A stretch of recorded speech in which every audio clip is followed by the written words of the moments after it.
A grinning foe at the will, Monica's secret sister revealed as a hidden enemy, plunging the Quatermains into war.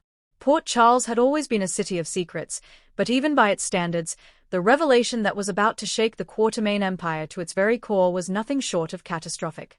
The glamorous, steely Monica Quatermain had always projected an image of control, of poise and resilience, but beneath her polished exterior, a secret had been simmering for decades, one that she had buried so deep, even Alan wouldn't have guessed it existed. It began innocuously enough, on a humid Thursday morning in late October. The Quatermain mansion, usually a fortress of genteel chaos, was buzzing with an unusual tension. Edward Quatermain's lawyer, the ever-efficient Damien Thorne, had called the family together under the pretense of a routine will reading. Monica, sitting primly beside Alan, felt a ripple of unease she couldn't explain. Perhaps it was instinct, the ghost of past betrayals whispering warnings in her mind. Or perhaps, as she would soon learn, it was fate conspiring to unearth what she had spent a lifetime hiding. The family gathered in the grand drawing room, a blend of Victorian elegance and contemporary wealth, each member clad in designer finery that suggested both opulence and unease. Jason Morgan, stoic as ever, leaned against the wall, watching the room with the detached vigilance of a soldier anticipating battle. Emily and AJ, Alan's children from his previous marriage, whispered under their breath, while Tracy, sharp-tongued and unmissably perturbed, tapped her manicured nails impatiently on the polished oak floor. The air smelled faintly of roses and old money, a juxtaposition as unsettling as the family drama about to unfold. Damien cleared his throat. "Good morning, everyone. As you all know, Edward Quatermain passed several months ago, and today we are here to execute his final will and testament." He paused, eyes darting subtly toward Monica, as though bracing himself for an emotional earthquake.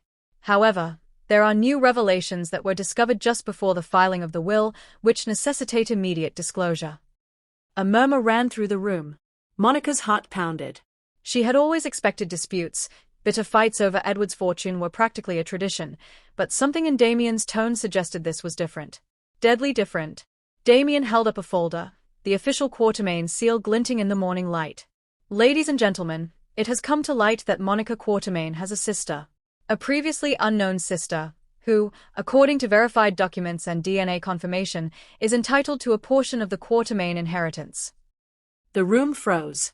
Tracy gasped. Alan's face hardened, his jaw tightened into a line of both shock and disbelief. Jason's eyes narrowed. And Monica, graceful as ever, felt the ground tilt beneath her feet. A sister? How could she not have known? How could anyone have kept something like this hidden? Then Damien revealed the name, Miranda Raven Callahan. A collective shiver went through the assembled Quatermains. Raven, a name that seemed to pulse with menace even in the quiet, sunlit room. She was beautiful, strikingly so, with an icy smile that suggested danger rather than warmth. But beauty in Port Charles was never innocent. And, as the family was about to discover, Raven had a reason for appearing now that was far from coincidental. Monica's lips parted, but no words came. Memories, hazy and fragmented, flickered in her mind, snippets of her childhood, a mysterious woman glimpsed in photographs, whispers from her mother she had long dismissed. Raven had been a ghost of her past, a shadow she thought she had buried, and now she stood at the threshold of a carefully constructed life, a grinning foe ready to strike. From the balcony above, Raven stepped down gracefully, her eyes scanning the room with a predator's focus. "Good morning, family," she purred, voice silken but sharp. "I see I'm finally meeting my relatives. How quaint." Alan's voice rose, a mix of anger and disbelief. "Who are you? And what are you doing here?" Raven's smile widened. "I am your worst nightmare and your newest reality. I am Monica's sister, and I am here for what is rightfully mine." Shock gave way to chaos. AJ shouted something incomprehensible. Tracy lunged toward Raven, demanding answers. Emily's hands trembled as she tried to process the truth. Monica, steady and composed outwardly, felt her pulse spike as a torrent of questions erupted in her mind. Why now? How did she find out? And most terrifyingly, why did she feel an icy sense of foreboding as Raven's eyes settled on her with unmistakable recognition? And menace? The first confrontation was verbal, sharp and cutting. Raven wasted no time. "Monica," she said, stepping closer, her voice deadly calm, "you've always been the perfect daughter, the perfect wife, the perfect Quatermain. But perfection comes at a cost. And I am here to collect what you have kept from me. Monica's response was instinctive, measured. Raven. I don't know what you think you know. But this family, has always been about more than inheritance. We protect each other. That's what matters. Raven's laugh, cold and mirthless, cut through the tension. Protect each other?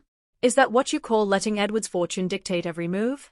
You've been living in a gilded cage, Monica, while I've been out here, surviving. Fighting. And now, I intend to take my rightful place, whether you like it or not. The seeds of war had been sown. And for the Quatermains, there was no turning back. Over the next few days, Raven strategically embedded herself into the Quatermain world, exploiting vulnerabilities she had observed from afar.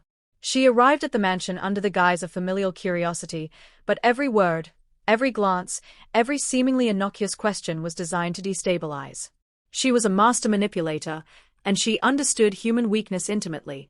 She started small, planting seeds of discord.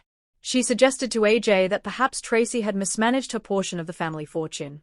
She subtly questioned Emily's loyalty to Alan, insinuating that she was too naive to truly handle Quatermain responsibilities.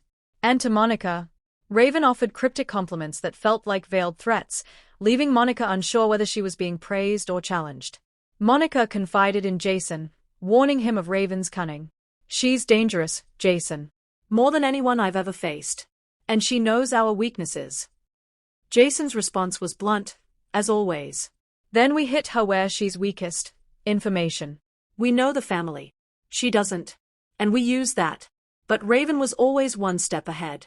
Her charm masked a calculating ruthlessness that the Quatermains had never encountered.